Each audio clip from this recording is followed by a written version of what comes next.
What's up, guys? Ghost Rider 822-005 here, bringing us another action figure review, and today I'll be reviewing the Storm Collectibles Mortal Kombat Scorpion and Sub-Zero. Really pumped to get these guys finally. I've been waiting on them for about like a week.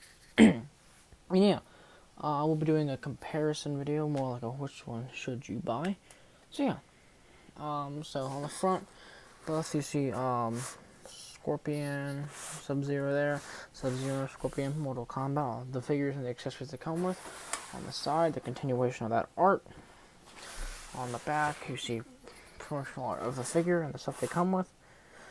This side, you see, this side, you see the figures themselves. And yeah, so let's get to it and crack these guys open. And here the two are out of the packaging. I think they're both pretty nice. They are relatively the same figure.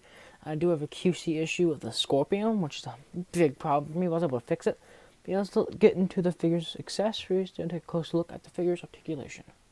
Both figures come with two fisted hands, two karate chop hands, two kind of kung fu split out action hands, and then two grip hands to hold the axe and the spine accessory respectively.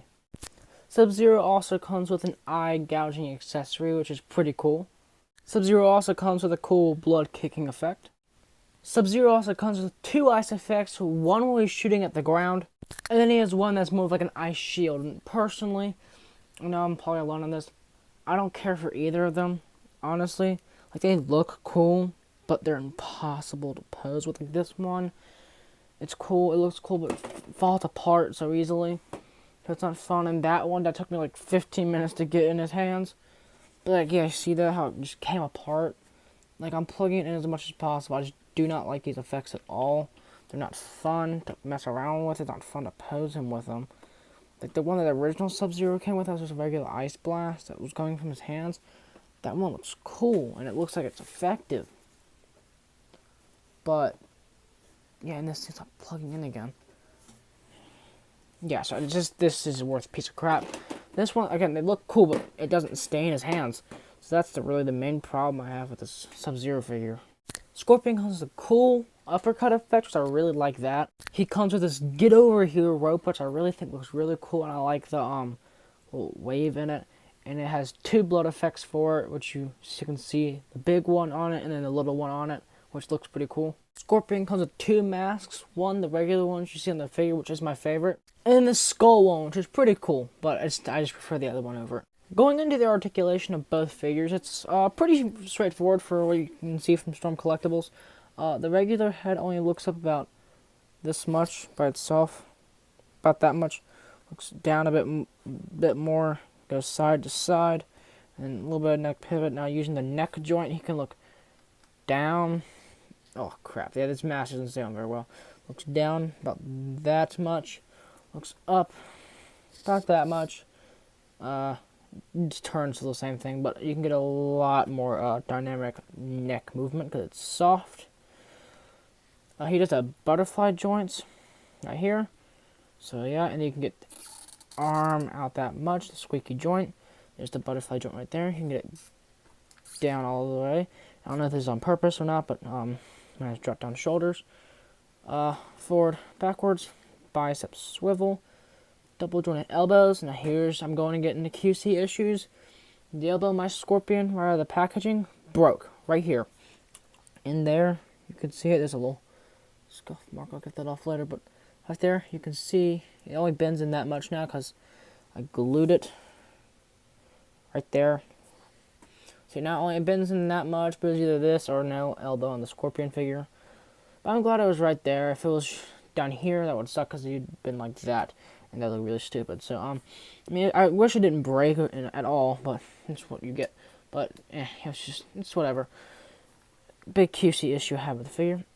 His hands do swivel, hinge in and out, or you can rotate it and have a hinge down and up. He has a really deep ab crunch, which I really like, but these things will kind of move out.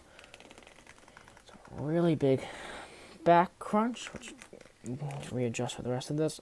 He does swivel at the diaphragm, but he doesn't get a lot of movement because of this piece. He also swivels down here, which again doesn't get a lot of movement because of that piece. And right here, a soft plastic, which you probably can't see. So down here, his leg kicks forward that much, back that much. It's again flat booty, well, hollow plastic butt. Weirdest sentence I've ever said in my entire life. He goes outward that much, which is pretty cool. I like that a lot. He has a swivel right there. Double joint knees, pretty cool. Ankle moves down, moves up. Ankle pivot, and has a toe hinge. I would have liked a boot swivel rate, like an ankle cut, so it can rotate. But I think the articulation is pretty good on this guy. For size comparisons, these are the only two Mortal Kombat figures I have, but I can put them next to some figures who did appear in some of the Mortal Kombat games as like DLCs. Here they are next to the Jungle Hunter Predator. Here they are next to NECA Jason Voorhees. Here they are next to the Mezco 1/12 Collective Sovereign Knight Grey Batman.